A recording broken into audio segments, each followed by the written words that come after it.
Esther chapter 4.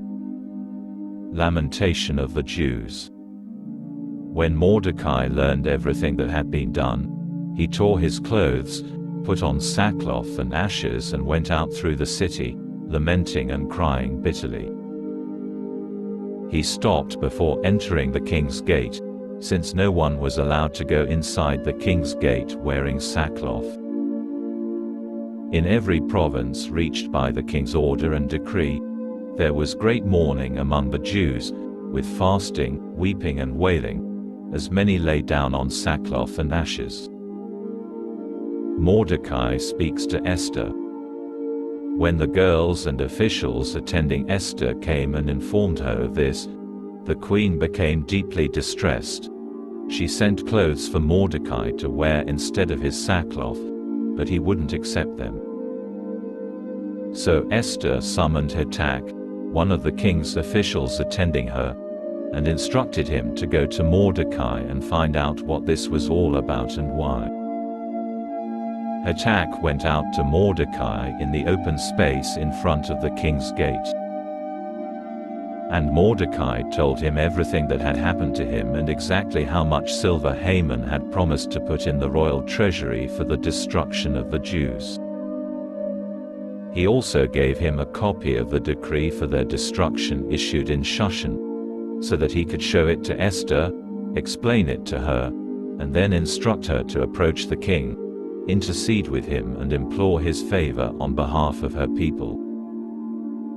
Hatak returned and told Esther what Mordecai had said. Then Esther spoke to Hatak and gave him this message for Mordecai.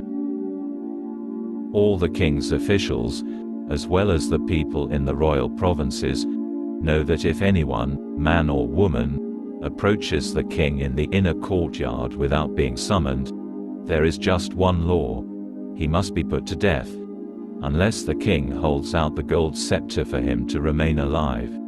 And I haven't been summoned to the king for the past 30 days. Upon being told what Esther had said, Mordecai asked him to give Esther this answer: "Don't suppose that merely because you happen to be in the royal palace you will escape any more than the other Jews. For if you fail to speak up now, relief and deliverance will come to the Jews from a different direction, but you and your father's family will perish. Who knows whether you didn't come into your royal position precisely for such a time as this?" Promise of Queen Esther. Esther had them return this answer to Mordecai. "Go, assemble all the Jews to be found in Shushan, and have them fast for me, neither eating nor drinking for 3 days, night and day. Also I and the girls attending me will fast the same way. Then I will go in to the king, which is against the law, and if I perish, I perish." Then Mordecai went his way and did everything Esther had ordered him to do.